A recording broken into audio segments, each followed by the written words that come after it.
Okay, record to the cloud, and now I'm going to record here. And you're recording on here. No, you're not. Okay.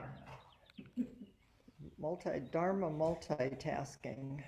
Uh, where is Chris, do you want me to just do it on my horn? Yeah, unless I can easily find a voice memo. That's record on here, right? No. Yeah. Okay. You got We'll see. An unsurpassed, penetrating, and perfect Dharma is rarely met with, even in 100,000 million kalpas. Having it to see and listen to remember and accept, I vow to taste the truth of the Tathagata's words. So hopefully we're not going to lose you guys online, and if we do, we could never lose you even if we tried. And we're recording this, so we'll just see what happens here.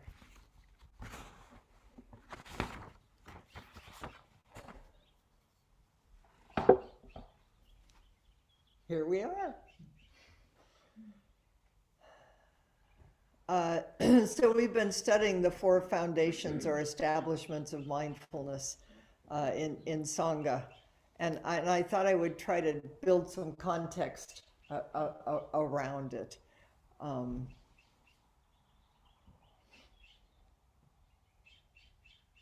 Okay, background. Buddha. There was no Buddhism in Buddha's time. Buddha was just Buddha being Buddha, responding to what was in front of him. I mean, no idea about what's the most Buddhist thing to do or how do I be the best Buddha. Is after his awakening, he traveled and with a deep intention to help, to be of help, because the fundamental insight was there is no separate self, and we're all deeply interconnected. And Buddha, as an awakened Buddha, was living it, being it. So it was all response. No intellectualization. And people joined him because they were attracted to his presence and his teachings. And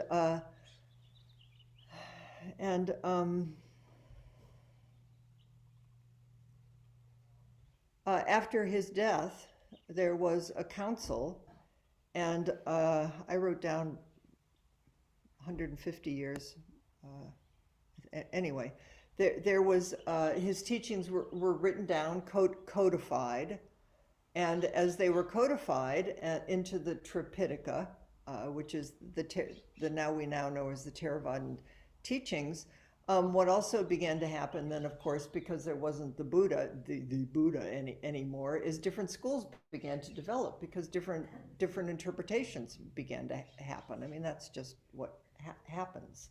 And one of the things that happened, because when Buddha, he had followers, but there wasn't a division between, oh, those are lay people and these are monastics. There were just people following the Buddha. But as it became more and more institutionalized and codified, there became a monastic tradition, people who were monastics, and then there were the lay people. And the lay people were in service to the monastics because the monastics were the ones who were really doing it. I mean, that happens in any kind of institutionalization, I think, of a tradition. And so the lay people, instead of being able to practice for themselves and wake up the way the true practitioners is, they would give offerings to the monastics so that the monastics could do the real practice. Does all make sense? Sort of? Mm-hmm. Yeah, okay. People began to notice that was rather a limited interpretation, that a lot of people were being left out of this view. because lay people, of course, are really deep and serious practitioners, and so are monastics. It's just different forms. And so, what arose in Mahayana practice, which was kind of a corrective, was instead of the monastic practice, which had the nirvana as the goal, which was to self purify and self uh, to free the self. Mahayana said, no, this isn't just for you. This is for all beings. We need to put this back in the context of bodhicitta and the bodhisattva aspiration, and understanding is everybody's Buddha, and everybody's practicing each in their own way, and everyone is a Buddha waking up to be Buddha. That was the great news of the Lotus Sutra, is where suddenly that's why monastics walked out, because they thought they had the whole story. And then Buddha said in the Lotus Sutra, oh, no. There's been Buddhas before Buddhas, and you're all Buddhas waking up to be Buddhas. And most people were really excited, but for people who had thought that they were the special Buddhas, we could understand that was maybe not the story that they wanted to hear. So the Anapadasati Sutta and the Satipatthana Sutta are both in the Theravadan tradition. Suzuki Roshi said, what we're doing is Hinayana, Theravadan practice with a Mahayana mind.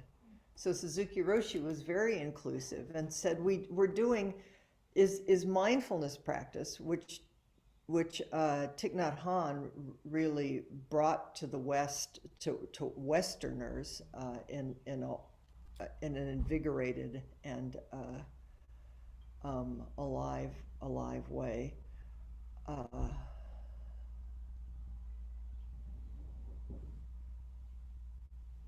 It's not just paying attention to the breath and the body and the feelings and the mind and the teachings for self-realization. It's done with a Mahayana mind, which is the more you pay attention to breath and body and feelings and the foundations of mindfulness, as you wake up, the whole world wakes up. Because your body was never separate anyway, and there is a separate body. Pay attention to this body. So let me just, another little aside in that is, my understanding is that Vietnamese Buddhism, which is I think geographically, because of the way it sits in the world, its tradition really is both Zen and Theravadan, which is why what Thich Nhat Hanh brought was so kind of beautiful, that he has given us something that bridges and seems to be able to be assimilated into the West. But the ground of it all is the Four Noble Truths. The Four Noble Truths are said to be what the Buddha, after he was enlightened under the Bodhi tree, after he woke up with and for all beings, his first lecture is called "Setting in Motion the Wheel of Dharma," and he taught the Four Noble Truths. This is what he realized. Well, another part of the story is he basically said, after he had this big experience of awakening, nobody is going to understand this. I am never going to be able to put this into words. I'm just not sure that there's anything to be said at this point. And so he spent some time contemplating what the story is, all the gods and the goddesses and the bodhisattvas and everybody saying, wait a minute, Buddha, you said you were doing this for everybody. How could you not find some way to transmit this to other human beings to help them? And so I think it's kind of beautiful, and I more and more reflect on that he took the whole cosmos and he set the teachings in motion with these four really simple truths. And they're not simple in that it's the beginning. It's like, oh, this is step one, and then you're going to get to step 2 or 3 or 4 or 100. This permeates everything. So the Four Noble Truths, I'll remind us because I forget, and I'll bet you do too, and it's good to be reminded. First one is there is suffering. It's not life is suffering. There is suffering, which is dukkha, which is the sense of no matter how good our lives are, one, there's sickness, aging, and death. And two, if you really pay attention as a human being, there's still an undercurrent of anxiety and uncertainty, being a little out of kilter with things. It's like if I could just get things to stand still and line up with the way the minute I get it lined up, something else happens. So there's always this feeling of if you look really deeply, of uncertainty.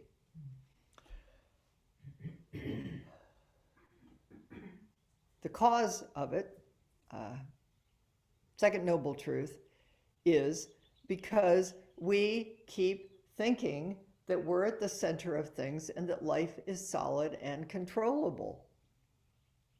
I mean, we do, right? Even though we know better. I mean, we know better. It's just pervasive to the way. It's not good, bad, or otherwise. It's just pervasive to the way we human beings are wired. And so we keep seeing things as separate and independent and solid, and everything's changing and moving all the time and in flux. And so in this world of human perception, we're going to always have the feeling of something's fundamentally wrong here, when in fact the deepest ground is everything is whole and perfect and complete. It's just we have moments where we know that, but then we go back into our personality and our conditioning. So the third noble truth is there's an end of suffering. The end of suffering is that all of these delusions, all of our ideas, all of our concepts, all of our habitual patterns about the way that arise, that we keep trying to make things right or make things wrong, or is that they're all moving too. Everything's moving all the time, and so delusions aren't a problem. They just become more and more of a problem because when they happen, then we think, oh my God, that's a problem. And then the minute we have a problem, then we have 100 million different things that when stories and conditioning that we put on top of it. You all following me? More, yeah. That's just what we do. So the fourth one is then, there's a path of living which just more and more like today, you sit down in the middle of everything and you really do, in a visceral and experiential way, get to know that you can't grab hold of any of it. And the minute you name it, it turns into something else. And you could just sit and look at a leaf all day and watch the sunlight move on it and the wind. I mean, everything is changing and moving all the time. And that's what we do, is we stop to be able to wake up in the middle of that. And as we wake up, what we're waking up to is, we call it Buddha nature or isness or thusness or suchness, is that there is emptiness, is that everything's just moving in this, it's not even a field of awareness. There is, you experience this in Zazen. You sit down and there is something that is peaceful, and it's not divided, and everything's arising and passing within it. So the Tibetans would say,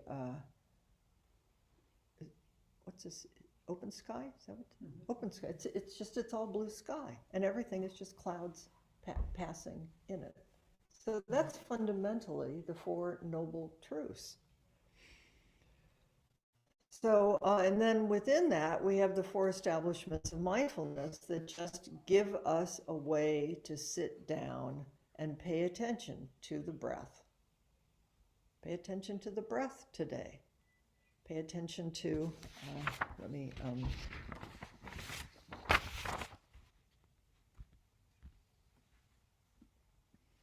so just to review, breath as an anchor. You just keep coming back to breath. And it begins with noting long breath or short breath, which is basically just stay with the breath today. Just keep coming back. Oh, that was a long, deep breath. Oh, that was a more shallow breath. Oh, breath is moving and changing all the time. Then there's the encouragement of experiencing the whole body as breath. I mean, it's really beautiful. You can start with a particular each breath, in breath, out breath. And then there is this feeling at a certain point where you have the feeling that it's breath body. There is a body that's breathing, which is really Zazen body. And then you can carry that awareness into awareness of different postures, whether you're sitting or doing walking meditation, of just breath in the body. Oh, breath moving, body moving, sitting, lying down, eating. So presence in the body. And then one of the final teachings about the breath is just noticing breath in daily activities, no matter what. Ringing the bells, chanting. Breath is a foreground, background, just alive, breathing and being breathed. So we start with the body, waking up in the body, being aware, present in the body. Then feelings, the felt sense of being in the feelings, of not feeling like it begins on the fundamental level of, oh, pleasant. It's very pleasant sitting in this room right now with all of you. Unpleasant, which another word is pain. Oh, pain in the knee. Oh, pain in my psychological state. Oh, pain in the belly. So without saying it's my pain or it's this is mine, it more and more is just an awareness of the felt sense, your experience of the felt sense, which then more and more unhooks it from the minute you think it's yours. Oh, I am in pain right now. There's a psychological state right now that's arising that's painful and it's mine. And it's because of this. I mean, it's all of that story is also part of the truth, but it's what also gets us distracted from just stay with, oh, pleasant. Bird song. Oh.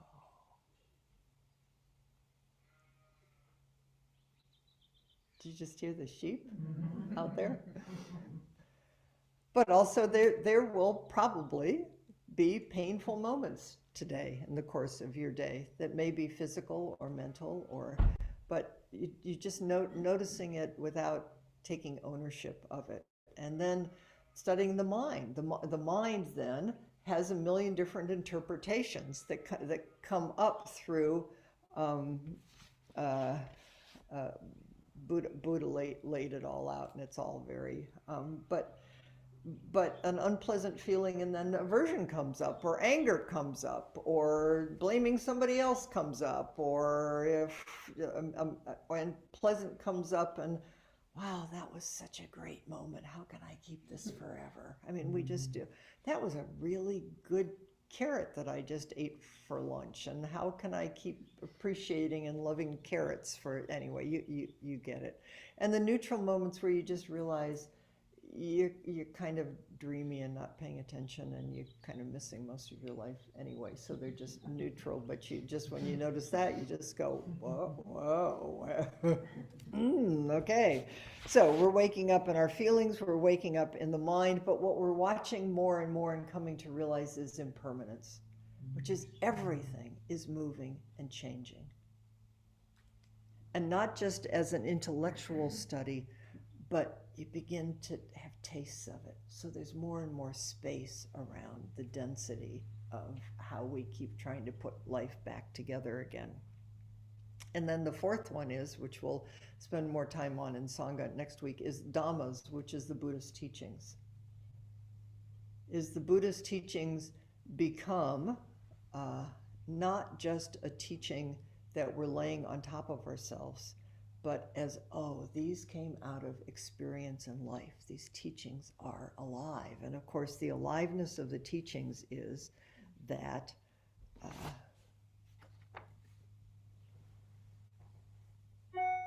you can't control it. All you can do is be here present in each moment and entrust ourselves to Buddha and to our Buddha nature and to the world as it is coming forward to wake us up. And in fact, here's a little story. Dogen quotes it in Only a Buddha and a Buddha. Long ago, a monk asked a master, when hundreds, thousands, or myriads of objects come all at once, what should be done? And you're sitting here. You got a million opinions, feelings, pleasant, unpleasant. You got a body. Your body's doing all kinds of stuff. So what do you do when you're alive? And the response is, don't try to control them. Dogen says what he means is that whatever way objects come, do not try to change them. Whatever comes is the Buddha, Dharma, and not objects at all. So we're more and more, and it's why we do longer sittings, aware of just the flux and mood and the clouds. Everything's just be here. It's like you don't have to be in control to keep it safe. In fact, all the ways that you try to keep it safe and knowable are all the ways that you're going to just keep creating your own suffering. And then, of course, that's fine too, because then you study your suffering and you go, wow, I know that one. So now there are two stories that I've been thinking a lot about recently. Not thinking about, but they come to me. And they're about a family of lay people in China, the Pang family. And the wonderful thing about the layman Pang and his family, which is the way it's framed, is this isn't just about layman Pang. Layman Pang, who was really respected and noted in his time and studied with some of the best Chinese masters, was one, a layperson, but two, he practiced with his whole family, and his whole family is noted in the stories. So this is very exciting. He renounced his wealth to live simply. He befriended some of the greatest teachers of his time. His wife was also practicing with him. He had a son, and they worked in the fields together. He had a daughter, Ling Xiao, whose name means spirit shining, and she was actually, they say, the most luminous in the family. And she and her father were very close. They supported the family by making and selling bamboo utensils, and later they went on pilgrimages together. So here's the first story. I often, with these stories and koans, when I take them inside myself, there'll be certain,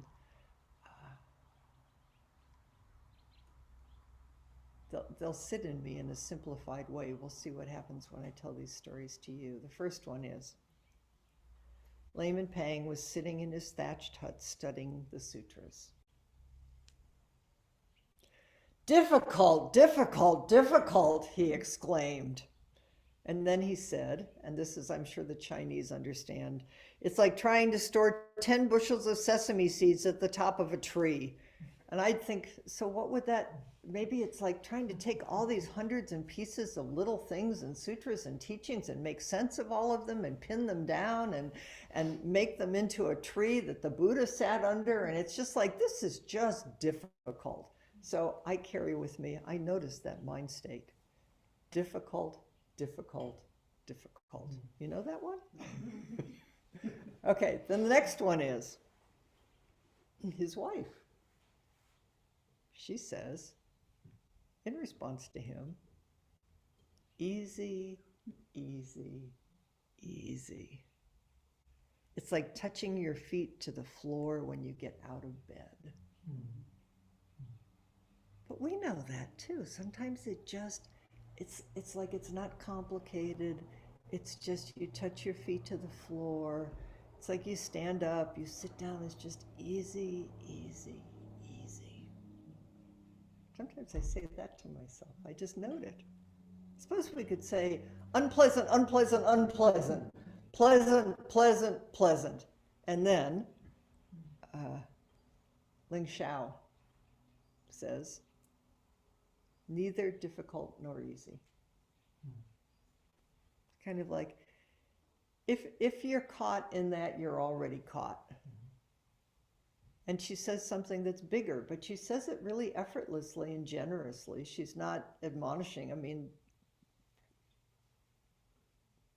it's really beautiful that Layman Pang was studying really deeply and he came up against some place. Sometimes it's just difficult.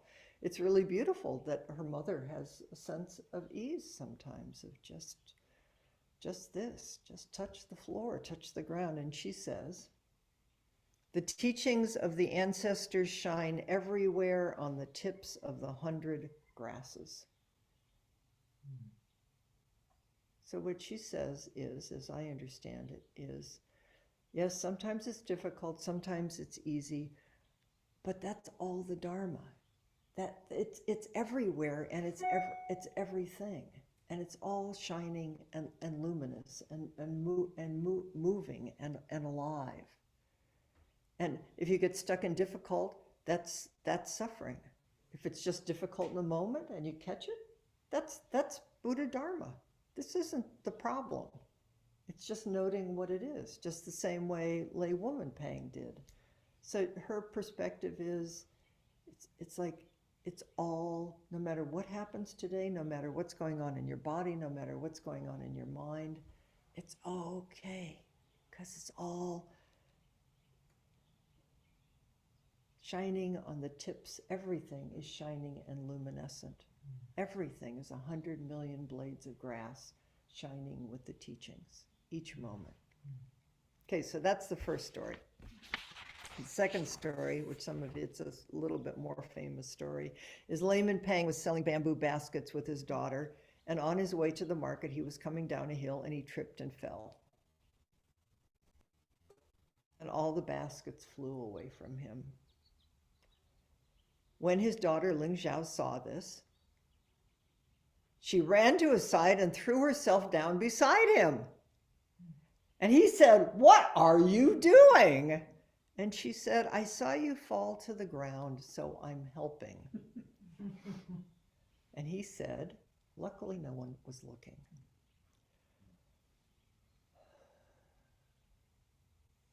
A spontaneous response. Wasn't difficult, difficult, difficult. Oh, poor dad, how can I help you? What should I do? It wasn't easy, easy, easy, because obviously he was on the ground. What she just spontaneously did was responded to the situation, because it came out of practice. It's like, oh, this isn't good or bad. It's just, how can I just be here completely with you and with this situation? Luckily, no one saw you. It wasn't self-conscious, because so much of our activity is self-conscious. Is, what am I going to do, and did I do it good, and did I do it wrong? And it was just from a life of practice and practice of compassion. Is, I just want to be here beside you because I love you, and then we'll see what happens next, which is really the Bodhisattva vow and practice. And I would suspect it came out of a deep mindful practice, although they probably didn't call that, well, maybe they did, is being in the body. You have to be present in the body, aware of the felt sense of the moment, how to respond to it moment after moment. You have to be here. Aware of all the different directions the mind could go, of all the teachings of course. Sometimes you trip. It's just what happens. So each moment is, what is the appropriate response and what's it asking of us?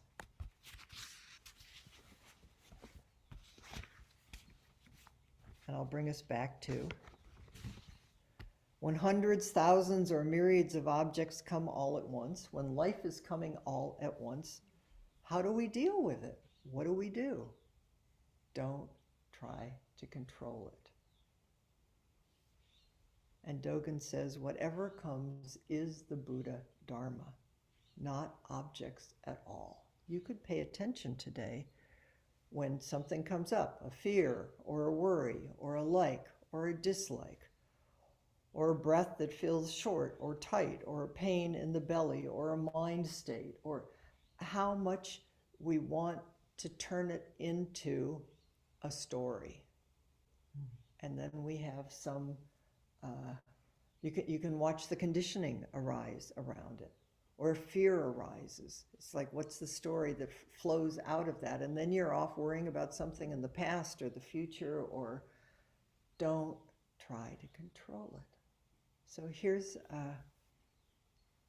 there's a chapter in Zen Mind, Beginner's Mind, Suzuki Roshi, called Control. I was having fun following sometimes for me, I mean, I hope you can follow me. Sometimes I feel like a little dog sniffing along. and it's like, I think, oh, and then it goes over here and you can smell it and you follow it. And then so it was like, I was so cool when I thought, oh, there's a whole thing in Zen Mind, Beginner's Mind. The Suzuki Roshi talked about don't try to control it. You want to hear it? Mm-hmm. Oh, okay. Oh, good. Okay. Which is basically, you can turn this into suffering. You can notice what you're doing to turn it into suffering. There's a freedom and a choice, and then there's a living and enacting it. I mean, that's basically the territory that we're in. So this is just parts of it. To live in the realm of Buddha nature means to die as a small being moment after moment. It's like die at the end of the exhale. Just let go. You don't know what's going on. When we lose our balance, we die. But at the same time, we also develop ourselves and we grow. So you just assume it's all off balance. And you're just letting go moment after moment. And in that, we get wiser and deeper and more mature, and our ground deepens, our capacity to be with whatever arises. Whatever we see is changing, losing its balance. Whatever we see is changing, losing its balance. The reason everything looks beautiful is because it's out of balance, but its background is always in perfect harmony. This is how everything exists in the realm of Buddha nature, losing its balance against a background of perfect balance. Can you sort of feel that? Can you feel that on the cushion? It's just perfect balance, and everything's out of balance. All it's like, boop, boop, boop, boop. You just here. And there's a felt sense of just here. And there's a felt sense of just the aliveness of all of it moving around, changing all the time. It's simultaneous. So if you see things without realizing the background of Buddha nature, everything appears to be in the form of suffering. But if you understand the background of existence, you realize that suffering itself is how we live and how we extend our life. So in Zen, sometimes we emphasize the imbalance or disorder of life. There is suffering. The best way to control this, well, he says the best way to control people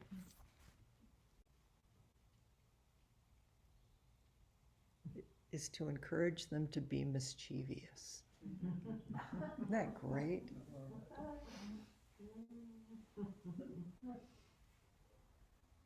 Ling Xiao, when she fell down next to her father, there's some playfulness in that. She's playing with him and with the world. So there's some lightness in this. Then they will be in control in its wider sense. This is the famous, to give your sheep or cow a large, spacious meadow is the way to control them. Just give them lots of space. Give yourself lots of space. The tighter we get, we know this, right? The tighter we get around something, you can feel it just gets more painful.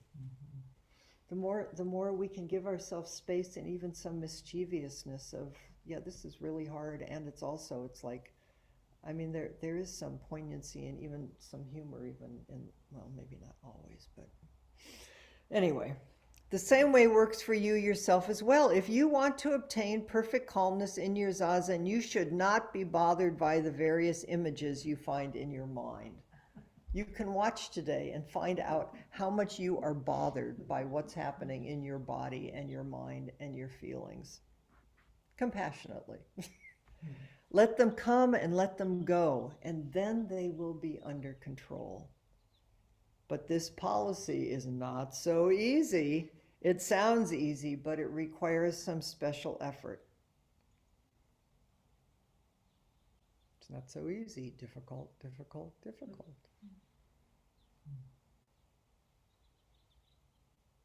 How to make this kind of effort is the secret of practice.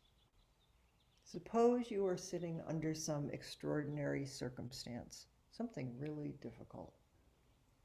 If you try to calm your mind, would you just stop it? You will not be able to sit. And if you try not to be disturbed, your effort will not be the right effort. Go too far over towards disturbed and trying to fix it, doesn't work. You go too far over to easy, you're not here. You're not staying in it. Neither difficult nor easy.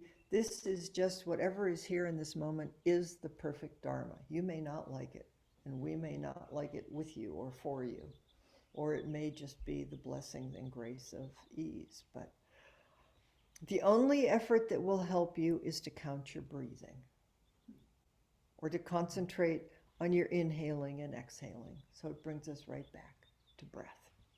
We say concentration, but to concentrate your mind on something is not the true purpose of Zen. I'm a really good Zen student. I was following my breath. I got it. I counted from 1 to 10, and then I did 1 to 10. Yeah, well, maybe. But the whole, that's not the whole the purpose is. The true purpose is to see things as they are, to observe things as they are, and to let everything go as it goes. That's a big practice. That everything is a shining blade of Dharma, grass, luminous Buddha nature. This is to put everything under control in its widest sense. Zen practice is to open up our small mind. So concentration is just an aid to help you realize big mind, or the mind that is everything.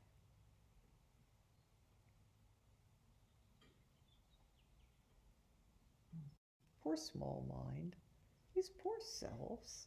You just more and more have a sense of, oh, it's so hard to be a human being, and we make it so hard, and people suffer. But what starts to arise is more and more compassion. And compassion and love is a more generous, open mind. And then you, with others, you don't want to make people suffer more. Well, sometimes you do, or sometimes you don't even mean that you, but you don't want to make yourself suffer more. So that's what we're doing today, is just helping ourselves sit down in the midst of it all. If you want to discover the true meaning of Zen in your everyday life, you have to understand the meaning of keeping your mind on your breathing and your body in right posture in Zazen. Body and posture and breath. That's all we're doing today. This is Suzuki Roshi. It's so kind. Just stay with your breath, stay with your body, stay with the schedule, stay with forms. You should follow the rules of practice, and your study should become more subtle and more careful. Only in this way can you experience the vital freedom of Zen. Vital. It's like alive.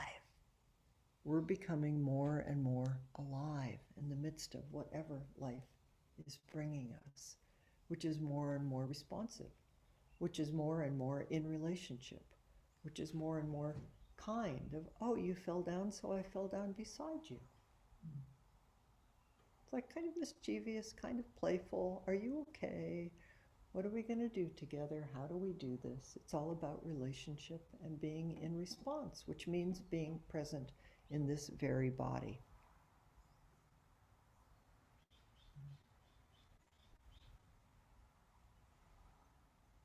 Suzuki Roshi said,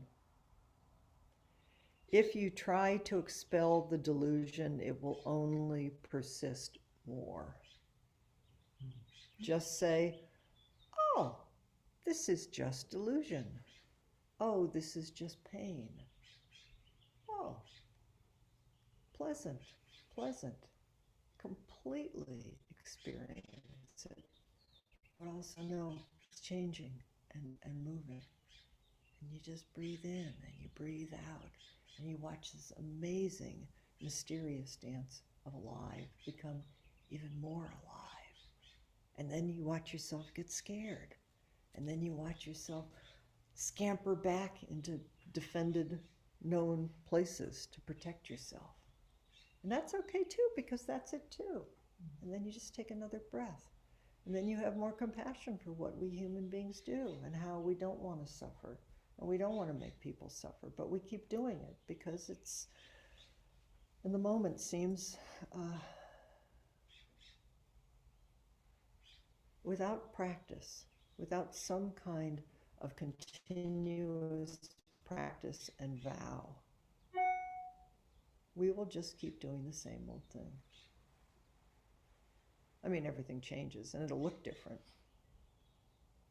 But there's a fundamental shift that happens. And there's both foreground and background, and they're happening and flashing in and out of existence all the time. And then there's more space. And then there's more remembering of, oh, I'm not over here and you're not over there. And these things that are happening aren't really, my view of what's happening is just my view. And how can I keep entering and letting go over and over and over?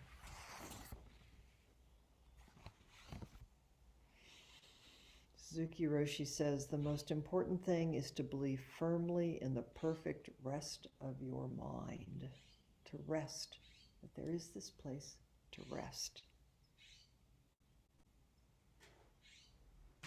Just to sit in Zazen is enough. Both sides, delusion and perfect rest of our nature, will be brought up. And we will see things both as they are and as they should be. Because we are not good right now, we want to be better.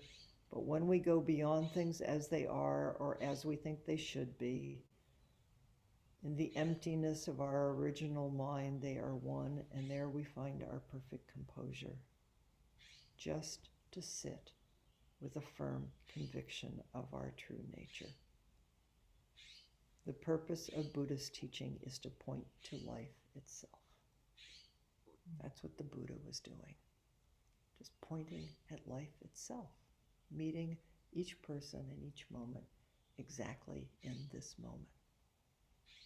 And he was called the great physician and the great healer, because in the meeting of him, there was a mirror, and we're all mirrors. Just like the bird song is a mirror, and the sun on the bamboo grass is a mirror. It's everywhere. Everywhere.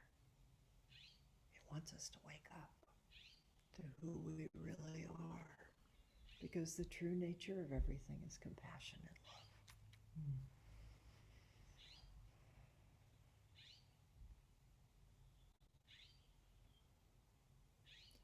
Difficult, difficult, difficult.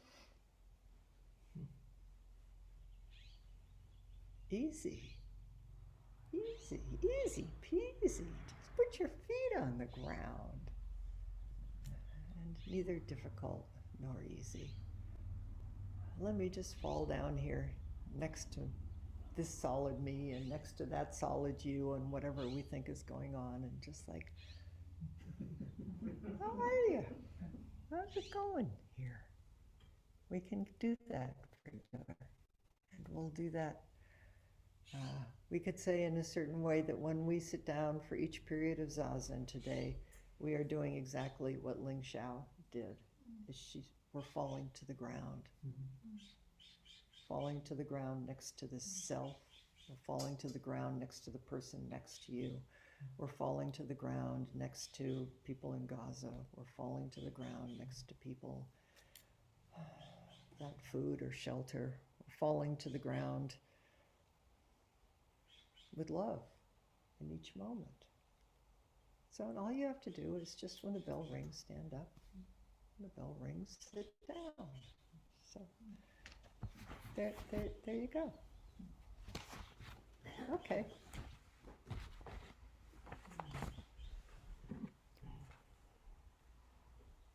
Now I have to figure out how to stop the recording.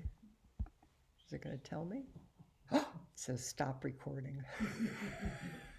Easy, easy, easy.